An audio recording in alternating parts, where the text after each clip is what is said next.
Daniel Vitalis is making ripples. He's not here today to point fingers or find fault or fight about food. Because I don't know if you're familiar with Durian Rider. I'm sorry, say that again? Are you familiar with Durian Rider? Yeah, and I don't want to give much energy to him. As I feel he's really somebody who's using a parasitic energy. Right. No, but I'm just... I think it's an unfortunate thing he's doing. But essentially, I think what we'll see with someone like him is if he's actually doing what he claims he does, we'll see him crash eventually, and we'll see him fall by the wayside. So why would Daniel say such a nasty thing? Maybe Daniel really cares about my well-being, and he doesn't want me to make any mistakes. So, to help understand where he's coming from, let's listen as Daniel shares his experiences on a fruit-based, raw vegan lifestyle. I remember, getting my mother to buy me a case of grapes, and I had this big 40-pound box of grapes. And so Daniel, you can hear me exclaim, like, 40-pound box of grapes, like, that's insane, 40 pounds of grapes.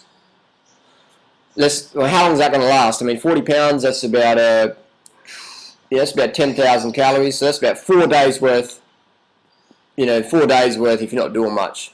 10,000 calories, 2,500 calories a day. So listen how long that's going to last him. And I just ate grapes for 2 weeks. 2 weeks. So eating grapes for 2 weeks, I said it lasted 4 days, so Daniel was doing it 14 days on 40 pounds of grapes, so that's about, quick math, 750 calories a day for a grown adult. I don't know about you, but 750 calories a day, that's going to drop you off the deep end. So let's listen to where Daniel went with that. Fortnight. Then what did you do? Did you go crazy and add a watermelon or something? Yeah, before I'd ever done that, I was doing things like just instinctively, we would go buy 3 or 4 watermelons and only eat that for days at a time. 3 or 4 watermelons, like so we would go and buy 3 or 4 watermelons, and that would last us for days at a time. 3 or 4 watermelons. I mean, how big is the melon? Is it that big, or is it a 20-pounder? Even a 20-pound melon, you're getting maybe 1,500 calories from that. So if you're getting 4 20-pound melons, that's 6,000 calories. If that's lasting you 3 or 4 days, again, you're around the 1,000 calorie mark, 1,200 calories, 1,500 calories. Still not enough for a grown adult. Let's listen on more. Those things, and so know what I was doing, but I just really believed the market every day, and I would buy my food for that day, and I didn't keep a lot of food at the house or make meals. I just sort of eat, fruits primarily. So again, that's where the mistake is. We always have a large amount of fruit with us. Either boxes of dates, boxes of bananas, boxes of mangoes, whatever's in season, whatever's easy to get.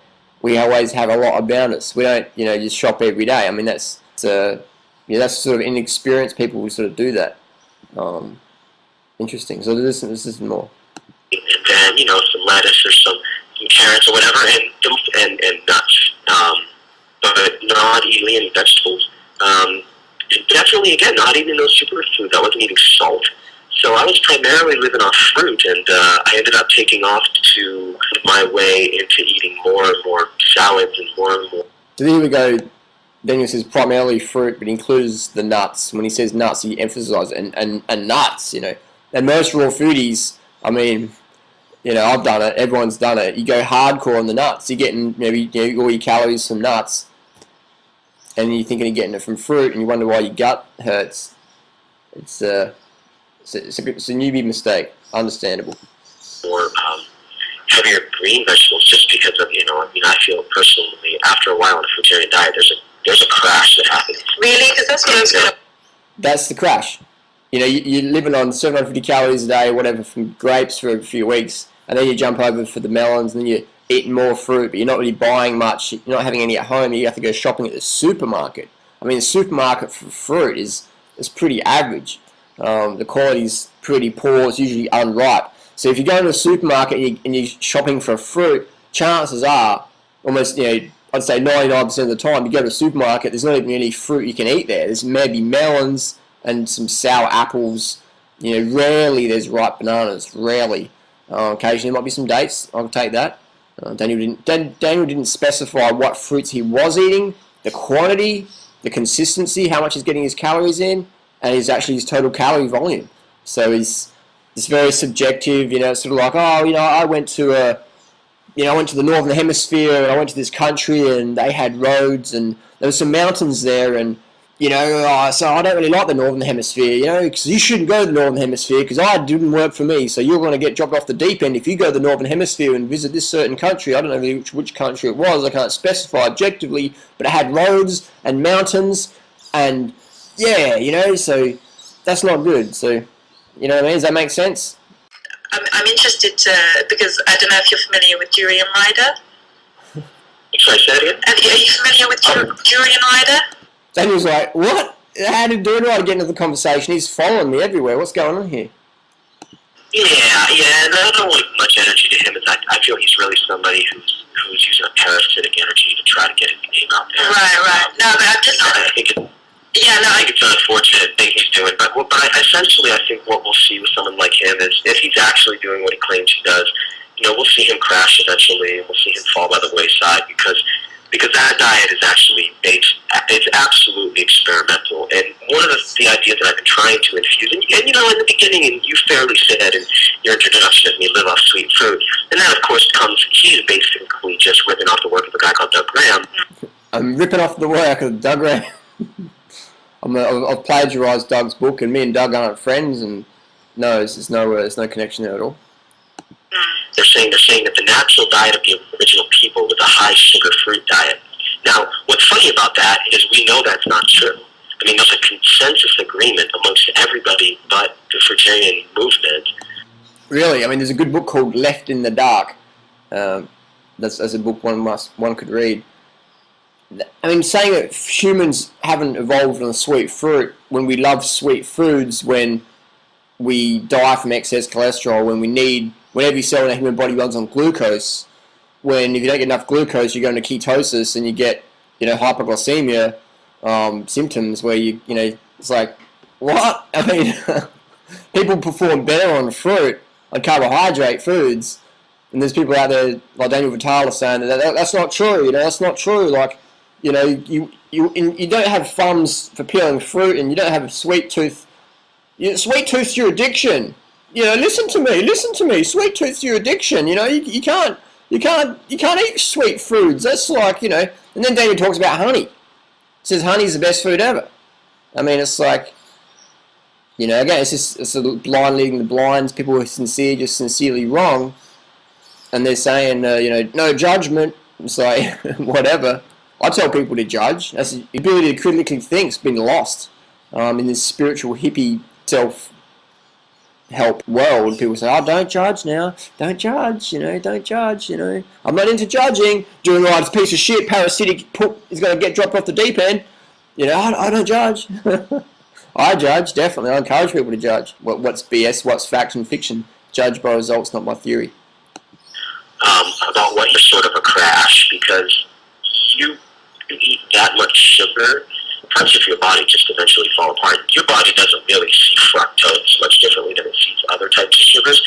Fructose is... So we got, Daniel's quoting studies done on genetically modified high fructose corn syrup, and he's saying, well, even the fruits in the Amazon that had never been cultivated, they got, couldn't eat them, so what? I mean, it's just, people just have no idea. Anyone can be a health expert these days, but it's like, he's given advice to raw fooders, and the raw food lifestyle he did was like a starvation diet. I mean, enough of this, like, oh, well, you shouldn't say that, Harley, you shouldn't say that. It's like, people are dying, people are lying, people are getting fried, they're binging on crap food because they're thinking, I'm just eating to numb my emotions or whatever. It's I've had enough of it, I'm going to speak up. Crazy.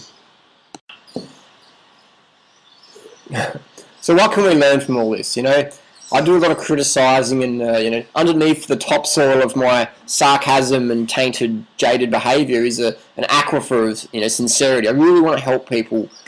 So I like to, if I'm going to point the finger, I like to offer the other hand with some assistance. So what can we learn from Daniel's experiences? One, the 10 biggest things I'll tell you that right now. The 10 biggest reasons raw food is stuff up. Doesn't matter who your name is, who you know, how much money you've made in the raw food industry, you know, who your guru is or where you've worked, whatever, you know. None of that really matters if you don't take care of these 10 basic fundamental, you know, mistakes that people make on the raw food journey. So, you ready? One is people think sweet fruit is the enemy. You know, they've bought into some hybridization BS where, like, you know, you can't eat that because that's hybridized. I'll tell you what, ask any botanist if there's a plant on the planet that isn't hybridized, and they'll tell you no, all plants are hybridized. All animals are hybridized. Ask any biologist. There's a difference between hybridization and genetic modification. You know, I'm not promoting GM foods, definitely not. We know that. But hybridized foods, you cannot avoid them, eat them, enjoy them, relax. It's just a freaking banana. 2, the second biggest mistake people make is they think they need to calorie restrict. You know, I recommend at least 3,000 calories a day for adults. People go, holy, 3,000 calories a day, that's too much fruit, I'll get fat on all that fruit. Do I look fat? Have you ever met a fat fruit eater? Neither have I. And I've offered a $10,000 reward. If you can show me the fat, chubby fruit eater, I'll show you the money. So calorie restriction, that's for anorexics. 3, they think they can fast their way to health. They think if I just fast enough, I'll be pure, and I can just reset my switch, and I won't get all these cravings. And you know, I was talking to a friend the other day, he's going, oh, if I just fast, everything will be okay, Harley. I'm like, no, it's not, man. You know, our housemate died last year fasting, trying to reset their switch from eating issues. Doesn't work, man. You know, you got to change your eating. You got to eat enough. If raw food's your goal, okay, I'm assuming you're watching this because your raw food's your goal. Eat enough sweet fruit. Get enough calories in. 3,000 calories a day. And if you think it's too much food, live more. Eat more fruit to live more. You know, heck with this sitting on the couch. Oh, well, you know, just heck with that. Let's get out there and move, man. Let's change this planet. And you're not going to do that under eating. You know, you need a lot of fuel, massive amounts. The 4th biggest reason is people think they don't need to drink water. I think if I just eat enough fruit, if I just eat watermelon, I don't need to drink any water. You know, that's okay. It's not. You need to drink water for water's sake. Wake up in the morning, drink your liter of water. You know, flush that system with water. Water's in the brain, man. It's not watermelon juice. It's not coconut juice. It's water. So if you're drinking coconut juice, you better have to filter the water out and then use it. Let's just drink water for water's sake. Drink enough water so your urine is always clear, at least 10 times a day and a couple times a night. Urine, yes, at night time. People go, I don't want to get up at night time and go to the wee. Do it, man. You'll have way more energy. Get over it. 5, people think they need to sleep less as a raw fooder. Most people sleep less on raw food is because they're just under eating. And they're sitting up at night going, can't sleep, pizza, pasta, corn chips, rice. They're freaking out because they're not eating enough carbs, the body's not producing enough serotonin, which turns into melatonin, and they can't sleep properly. Number 6, people think they're emotional eaters. They think, oh, I'm eating so much fruit because I'm emotional eating. That's the biggest thing you're going to have to drop. I don't believe in emotional eating. I believe people are just hungry. Hungry for sweet foods, fruit. Eat enough fruit, life's cute, forget the emotional eating BS. Ever seen a cow emotionally eat grass? Me either. They think that calories don't matter. Calories do matter, I'll tell you that now. Calories aren't absolute, but they give us the best guideline, the ballpark figure. People say, oh, I just ate a banana. You look at these bananas. One's going to see that. So use calories, don't just say, oh, I ate a banana. How big was the banana? So calories do matter. Get at least 3,000 calories a day. People think they have to exercise. That's number 8. Biggest reason people, you know, stuff like that. I don't have to exercise. Exercise is not for spiritual people. I just sit down and meditate, and your lymphatic system mainly gets pumped through muscular contraction. So get out there and move. All these raw food gurus, you ever wonder why they're out of shape? It's because they're under eating on sweet fruit. They've got no energy. They have to drink cacao, chaga, ayahuasca, magic mushrooms, peyote, organic coffee, green tea to get some pump because they're just so under carb. They're like, what? What was the question? Fine. People think they have to take drugs to feel fine. You know, it's bullshit, man. You don't need drugs. You know, save drugs for an emergency situation when you've had a car accident and you need some more morphine to get over it. You know, say no to drugs, man. Say no to drugs, get hooked on health and fitness. And then 10, people think, well, I need to consume animal products. I need to have a sip of goat's milk, a little bit of colostrum now and then, don't I? I mean, it's like insane. People say you can't eat bananas, but you can drink goat's breast milk. Bananas, bad. Goat's milk. So is that some like quote out of an animal bestiality video on some internet site somewhere? You need animal products? I mean, it's like, oh yeah, that's just a whole another video. Yeah, so that's the 10 biggest reasons people get dropped off the deep end. Okay, simple as that. So short and sweet. I don't talk to impress people. I say what needs to be said. Thank you for watching.